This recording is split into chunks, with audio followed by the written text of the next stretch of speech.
Hi guys, and welcome back to another video. In this video I'm going to be talking about some more of the worst movies in my collection that I find entertaining on some level.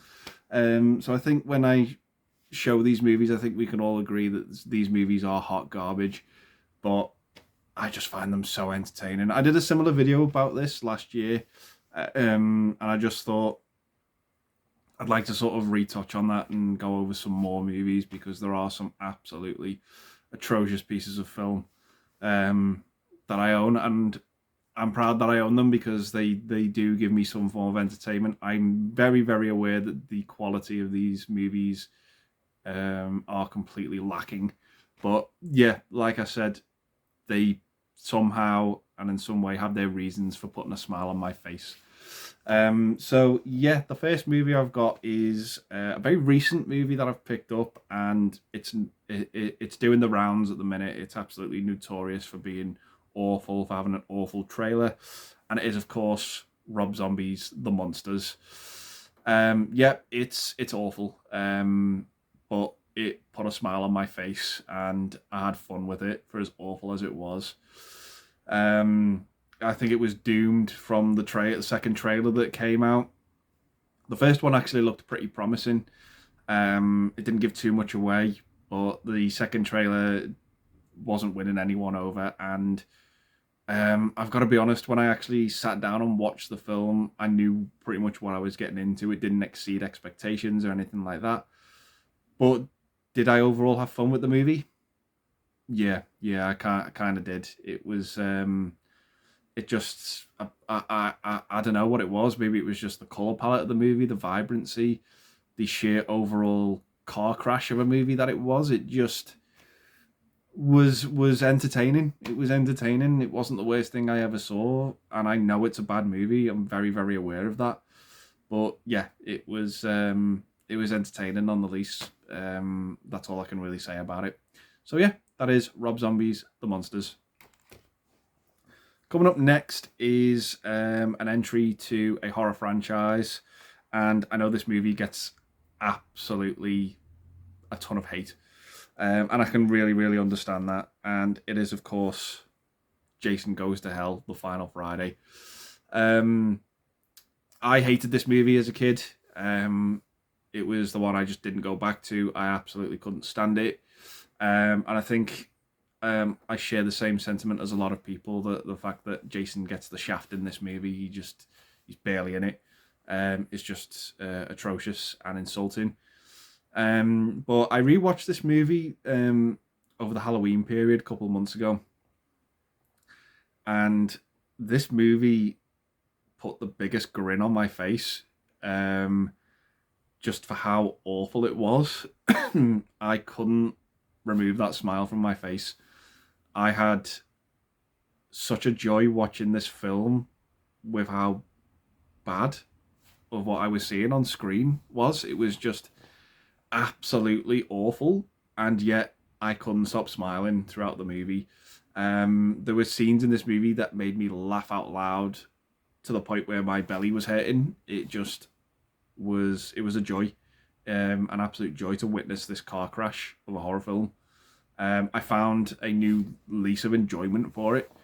There's one scene in particular in the diner where the woman who works there gets elbowed in the face, and I couldn't stop laughing at the the effect they put on her face. It was just, oh my god, it was hilarious, and I enjoyed it that much. It's an awful movie. It absolutely deserves the hate it gets. It's such a misfire. It's got a great kill in it, which is the tent kill. Absolutely fantastic. Love seeing that in the film. That's what the movie should have focused on a hell of a lot more.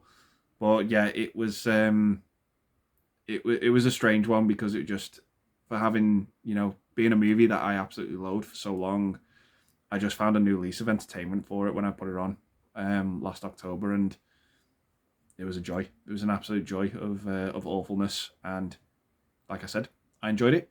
So yeah, that is Jason Goes to Hell. Next up is another movie that I knew came out a couple of years ago, and I went to cinema to see it. Um, Absolutely awful, and it is Space Jam: A New Legacy. Yeah, the saving grace for this movie for me is the animation. I think the animation absolutely looks stellar from Warner Brothers. I particularly enjoy the DC sequence in the movie. And that's all I can really say. That's where the positives start and the positives end. Um, it's just a joy of an atrocious movie. It really is. It is. It's a shameless Warner Brothers plug. This film. It absolutely is. But having said that, I enjoyed the animation, and it really was fun to see. I'm a big fan of the old Warner Brothers cartoons like Animaniacs and Batman the Animated Series, and that was kind of nice to see in a film, that style of animation. And that was really my main draw to it. I really do like the first movie as well. I know it's a movie that a lot of people might say doesn't hold up anymore. Whether it held up in the first place is up for debate as well. But yeah, I have nostalgia for that first movie, and it's just nice to see the Looney Tunes back on screen. It's just a shame that they're just absolutely coated in the shameless Warner Brothers plugging of itself, which is a major, major downfall and a huge problem for this film. Not to mention the acting as well, which is awful. But yep, the main selling point for me was the animation, and that was my main take from the film. So yeah, that is Space Jam: A New Legacy. Coming up next is a movie again from another horror franchise that is considered to be the worst of that said franchise, and that is Halloween Resurrection. Yeah, similar to Jason Goes to Hell, this was my least favorite Halloween film. Didn't like it the first time I saw it, but it was absolutely awful. Insulting to the previous movie as well, with the way that movie ends. But having rewatched it on 4K, I didn't hate the movie. I can't say that. I don't know what it was. I finished the film and I left the film thinking that was not the worst thing I've ever seen. And I kind of enjoyed it. Maybe I owe it to the 4K enhancement of the film, but I got some form of entertainment out of it, and it wasn't completely void of any enjoyment for me. It is a bad film, though. It absolutely is. You know, you look at the likes of Halloween 1, 2, and to an extent 3. This is just a poorly made film. But having said that, I think the 4K added something to me, added something to it for me to enjoy, and that's all I can say. It wasn't the worst experience I've had watching a film, and yeah, again, sounding like a broken record, I got some form of enjoyment from it. It's an awful film. It's an awful slasher film. The competency is non-existent with it, but I don't know. I don't know what it was. I'm owing it to the 4K transfer. To be honest, it sounds weird because the transfer shouldn't really make or break the quality of a film, but I think it really did with this one. I don't know what it was. I can't explain it. But yeah, that was Halloween Resurrection. Oh God. Yeah, this next one, I went to the cinema to see this one. It's fucking awful. It really, really is. Cats. Yeah, I don't know what to say about this one. All I can say is when I was watching the film, I was sort of enjoying the hideousness of this movie, the ugliness. It has all those things in bucket loads: ugliness, hideousness, and it is relentless in showing you um, the horror that this movie is. It's just absolutely awful, and yet I couldn't take my eyes away from it. It's nightmare inducing. The movie is classified as I don't think it should be. If kids watch this, I think they'd piss the bed for a week. It is just absolutely horrific with its CGI and the. I'd say as well, this is one of those. I've never seen the stage production, but I think it's clear that is material that does not translate to film. It's evident. This movie proves it. It's god awful. Plus, as well, as much as I hate the guy James Corden, he does not help the movie in any way. He doesn't help any movie in any way, to be honest. But yeah, it just seemed doomed from the get go.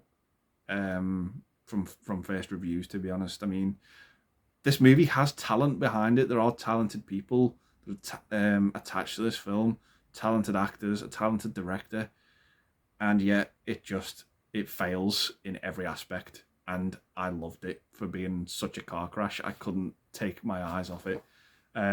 It was just an experience, shall we say. But yeah, that is Cats. Yeah, coming up next is another movie from a franchise that is regarded as the worst entry, but I disagree with that. Jaws: The Revenge. Yeah, talking about the movie first, it's silly. It has a plot that is so over the top. It's ridiculous. But for me, this is not the worst entry. The worst entry, I think, the crown goes to Jaws 3. That movie has really bad, laughable effects that I just can't see past. There are awful movies out there with awful effects that I can sort of forgive the movie for those effects. Jaws 3 is one I can't see past it. Jaws: The Revenge, however, it has the lucky charm of Michael Caine, this movie, and again, I enjoy it. It's over the top. He is the best thing about the movie for me. His performance and his acting is just great. The fact that he was filming this movie stopped him from picking up his Oscar is just a wonderful piece of movie trivia that I really enjoy. But yeah, I think the movie is watchable. It's serviceable. It's daft. It's silly. It's over the top. The premise is just beyond bonkers. But I think the crown for the worst Jaws film goes to Jaws 3 for me. That is borderline unwatchable. But Jaws: The Revenge, I think, is a lot more entertaining, and I think it's a competently better made film than Jaws 3, but that's still not saying a lot. But Jaws: The Revenge, I think, is one of the more entertaining entries. So yeah, that is Jaws: The Revenge. Next up, we've got a movie which is on this list for pure nostalgia and pure nostalgia alone. Supergirl. I saw this movie when I was ridiculously young. I must have been about 3 or 4 when it was on TV, and I loved it. Absolutely loved it. And for the longest time, I never saw the movie again. It was never broadcast again. Definitely not a broadcast that I ever saw again. And I loved it. I really, really did. I loved everything about it. I loved the setting. I love the characters. But yeah, this is a 3 or 4 year old we're talking about when sort of evaluating this movie. Finally tracked the movie down, gave it a rewatch, and I couldn't stand it. It was atrocious. The performances were awful. The effects were really bad. Yeah, couldn't get into it. It's borderline Superman 4 level, which is another bad movie I really enjoy. But I rewatched it again another couple of years later, and I appreciated it as being one of those bad movies that I can get enjoyment from, to be honest. I like Peter Cook in the movie. I think he's one of the best aspects of it. Faye Dunaway is just ridiculous as the villain. She's so over the top. And Helen Slater's a good actress. She looks the role. But there's so many other things about this movie that just doesn't work. Some of the shots are absolutely awful, which is flying through the trees. It just doesn't make for a good movie, but it makes for fun viewing. And yeah, that's all I can really say about it. That is Supergirl. Next up, we've got a movie I've talked about a couple of times on some of the live streams we do on Wednesdays. And this movie pops up, and I have a blast with this film for one actor, and one actor alone makes this movie for me. So the movie in question is Deadfall. Nicolas Cage. I can't say any more. He is the star of this movie. If you think you have seen over-the-top Nicolas Cage performances in other movies, the Wicker Man remake and Vampire's Kiss. I cannot oversell this movie to you enough if you want to see an over-the-top Nicolas Cage performance. I'm going to say this, and I know this is a very bold statement, but this is the most over-the-top Nicolas Cage performance I have ever seen in my life. I don't know what he's doing in this movie. You certainly can't call it acting, but what he's doing in this film has to be seen to be believed. It beggars belief. The performance as it is. And this is a movie, again, it's a bad movie, but it's got talent attached to it. Nicolas Cage, James Corbin, Charlie Sheen, and Michael Biehn. Even the drummer from the Monkees is in this movie. And the cast alone is just, on paper, sounds great, sounds wonderful. The movie itself is fucking awful, though. It is atrocious. It really is. Shots aren't in the frame properly. You can tell. You can tell that the some of the boom mics are in focus on the screen, are in frame, which is just really unprofessional. But yeah, I enjoy this movie solely alone for the Nicolas Cage performance. I cannot oversell this performance enough. It is the most over the top Nicolas Cage has ever been, in my opinion. It's utterly insane. There's clips of it on YouTube. Please check it out if you're curious. It's again, like I said, it's got to be seen to be believed. Nicolas Cage is just, it's like someone injected him with so much drugs, and his adrenaline is just through the roof, and it just can't be contained. That's all I can say about it. It sounds like he's being dubbed. He's dubbed himself in the movie. It looks that bad. He's wearing this terrible wig throughout the film. It's so funny for all the wrong reasons, and I adore the movie. It's hysterical. That is Deadfall. Next up, we've got possibly, well, definitely the oldest movie on this list, and it is Ed Wood's Plan 9 from Outer Space. I saw the movie Ed Wood, directed by Tim Burton, years ago for the first time, and I didn't really gel with that film. I didn't really know what it was about. I had no idea who Ed Wood himself was. And then through research, through other YouTubers talking about that film and talking about this film, it kind of sort of pieced things together for me. And I went to seek this movie out, and I watched it, and it's yeah, it's a bad movie, guys. It really, really is. It's poorly made, but I think what's fascinating about it is Ed Wood wanted to make the movie and wanted to make movies, and he did it with non-existent budgets.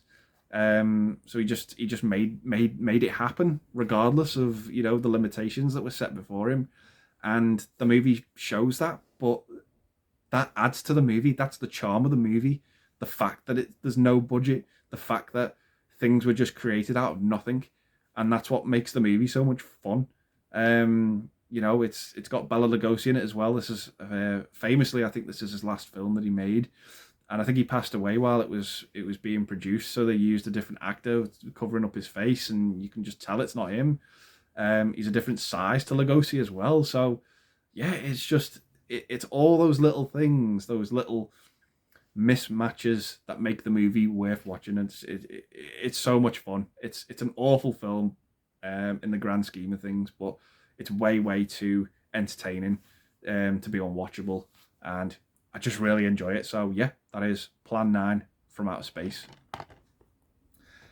And the last movie I'm going to talk about that I've picked for this list is Megaforce. I'd heard things about this movie, and I was curious and wanted to check it out. And this movie reminds me of Batman and Robin before Batman and Robin. It just feels like a massive toy commercial for like action figures. All the vehicles, all the play sets, all the action figures. That's what this movie feels like. It just feels like a giant commercial for something for like a G.I. Joe knockoff. And that is the movie. That is the movie in a nutshell. It is just over the top absurdness, and I just absolutely thought it was entertaining to boot. It was just colourful. It was silly. It was hammy. It had all those cheesy, corny things that a sci-fi like action movie should have, and it was just an elation to watch. It really was. It was just so daft, so silly, and I got such a kick out of it. If you've not seen Megaforce, please check it out because it's so daft and it's so fun. Awful, but entertaining. So yeah, those are the movies I've picked that I think are in my collection that are absolutely god awful, but do provide me with some entertainment, and I do get a lot of enjoyment from them. Yeah, that's all I can really say about them, guys. I'll leave the video there and say thanks very much for watching. Stay safe, and I'll see you in the next one. Bye for now.